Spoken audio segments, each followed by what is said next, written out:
Posters on the blink a bit this morning. Just going to pop in the shed and take a look at it. Where are you off to, Dale? Oh, I'm off to sharpen the mower blades. You know, fix it.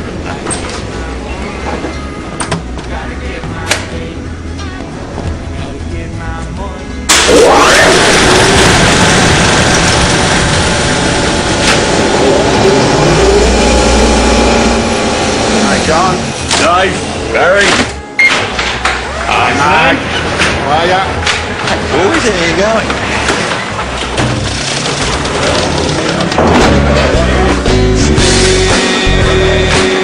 Just a little longer.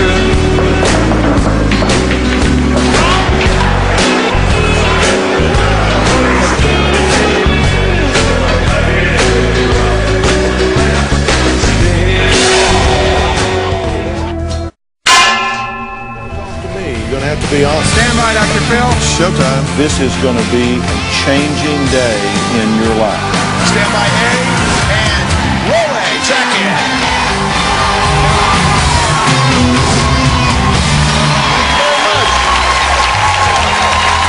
I want you to imagine, just imagine, you're growing up in the U.S., right? I mean, that's the dream where we have freedom.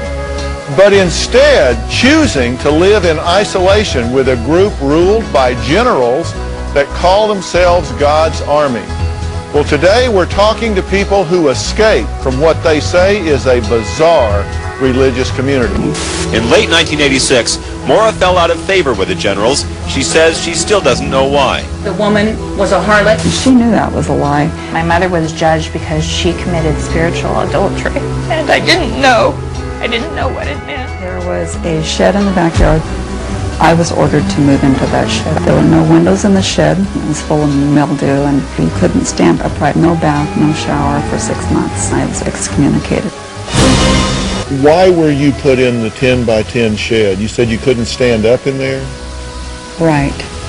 I was told that I had committed spiritual adultery, and I never really knew what that meant. I was cast out. They changed my name to Forsaken. They made me put a black scarf over my head and wear this white sack dress, and they put me out in the shed. And the door was not locked. The door was not locked. The door was not locked. I could have left, but that's how afraid I gotta get my money. Gotta get my way. Gotta get my way. Thaler says, the plaintiff, Mara Schmier, complained of brainwashing and harsh treatment, claiming she was punished by the group, being forced to live in an unheated, unlighted shed on a diet of peanut butter sandwiches.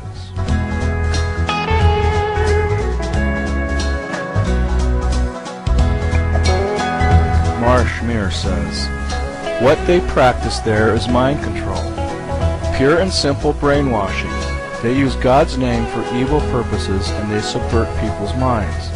And when you subvert people's minds, it's like raping their soul. Alright, Mara.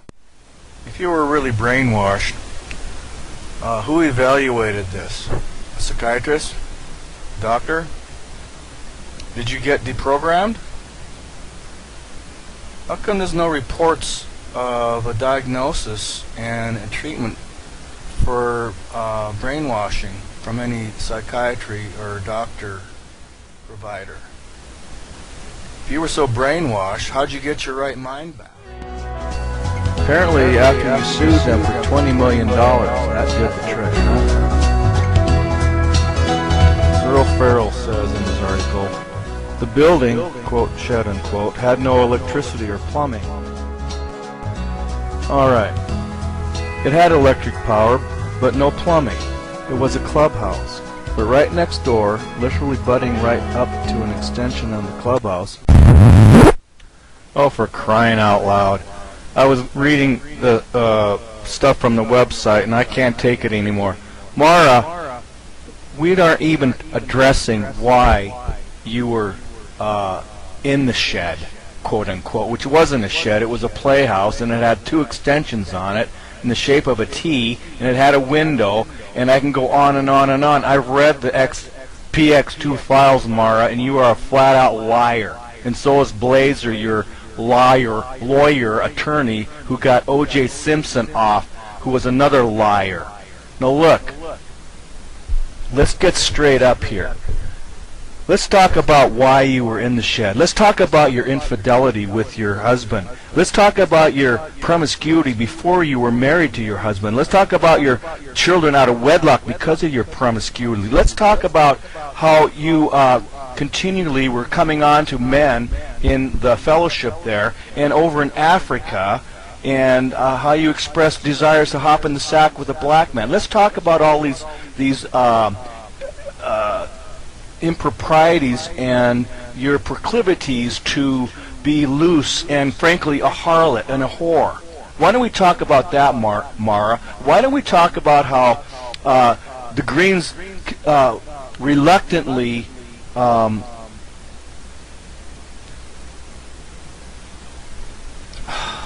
man. People, you're just going to have to go to the website and look at the under oath statements of these liars and the professional coach liar Blazer, and find out what was really going on here. This was a kangaroo thing. The Lord Jesus Christ told the Greens not to fight it, to pack up, leave, to let the default occur, and let Blazer and Mara scoop up the real estate holdings and so on and so forth, and to move on and not pursue any legal defense like the Bible says. And that's what you did. And now after all these years, these people have not stopped. They're not going to stop until what? You're dead? Till you're homeless? Till you're pushing your children out in the streets in a Walmart shopping cart like Mara was threatening to do, because when she was back at her parents' house, she begged and called and begged to be let back into the ministry there, and she threatened you guys that if you didn't let her back in, she was going to be forced out in the streets and have her kid in a grocery cart. So your goodness and heart and kindness and willingness to work with her, you let her back in. And this is what you get. Come on, people, wake up. Man, this is driving me nuts. Oh well. Vengeance is mine, saith the Lord. I will repay. Well, it's payday, Mara. Bristol it's payday, Palin Blazer. has Get written ready. a book. This girl's just like a mama. These people are in it for making money. You know, I don't have a problem with people making money. I'm not against you for making money. I'm not against you. I think you ought not to steal it. You ought not to lie to get it. You ought not to covet it. You ought not to be greedy. I think that. But beyond that, I mean, if you got a talent, But now Bristol Palin has gone to writing books. First she was, Dancing with the Stars with a big old clumsy self.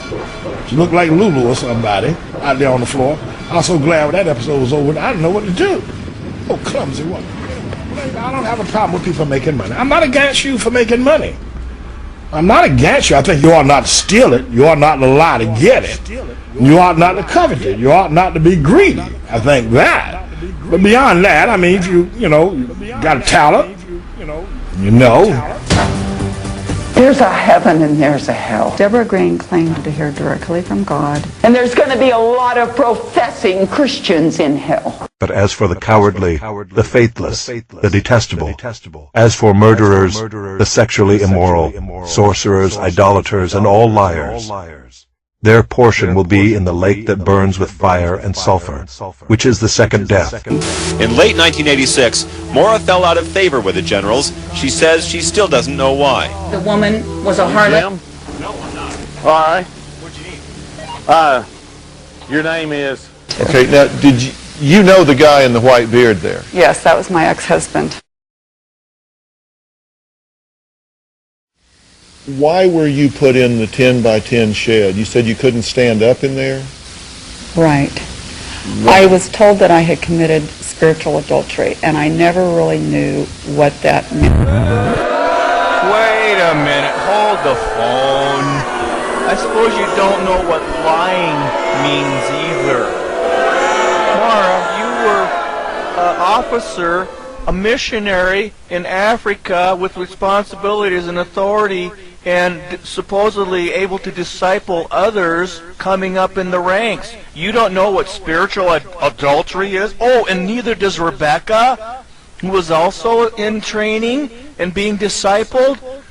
Man, what are you smoking, girl? Which reminds me, where's Bob Blazier in all this? How come he's not there in the audience to field questions from Dr. Phil? Where's Bob at? Was he smoking too? This is the world we live in. Why were you put in the 10 by 10 shed? You said you couldn't stand up in there? Right. I was told that I had committed spiritual adultery, and I never really knew what that meant. What? And I know what everybody's saying is, why don't you just get the law and go in there and do an inventory in there? So, this is the world we live in. And so on and so on and so forth. And they don't even care because they gonna get theirs. Guaranteed. Those turds have did nothing but lie to us about this incident the entire time. Don't worry, it won't really affect you for about 20 years. And I'm telling you, these turds have no shame. Made a flip-flop. Oh man, son. Or if flip-flop somehow pulled it off, it's just straight up wartime. And my solution? And every single day is the same crap because the boogeyman's out there to get us and we're not capable of taking care of ourselves. And our families when home invasion is an all-time hermit that these turds have created by sucking the whole system dry for their greed. All the while it is us who they're protecting themselves from so they can continue slicing and dicing for their selfish vanity, thinking that there's something special because of it all. They are not special. They're just turds. Right now, it's suddenly A-OK. We have been down this road time and time and time again. It's safe. It's good. It's FDA approved. It's bad. It'll kill you. Fines paid. Back to business. Over and over and over and over. It's not that hard to see, people. It's a vicious cycle. And if you just pay attention long enough, you will see it happening right before your very eyes. And pay attention. Learn something. Okay, let's talk about why your husband divorced you, Mara, since you never really answered Dr. Phil's question along that line of thinking. I refer everybody to Deborah Green's testimony, an overview of the history of this relationship, which began with Mara employed in a hospital and getting to know Deborah Green's brother, who was in the hospital trying to recover from cancer from which she was unsuccessful. During that time, Mara and Deborah Green became friends, or familiar with one another and friends. And Mara confided with Deborah that she had desires to get to know her brother, and if he had not passed away, wanted to marry him. So you can read about this yourselves, people, in the Px2 Files. I'll give you a link in that. But anyhow, getting to this marriage problems, which is why Mara and Steve are divorced. And I will refer you to the testimony of Deborah Green relating this history, which I will pick up after Deborah got born again and Mara and her again connected. And this is how it went. Reading from the paragraph heading Born Again, My New Life. The second paragraph ends, says, then several years later, in approximately 1979, I had contact with Mara again after my husband and I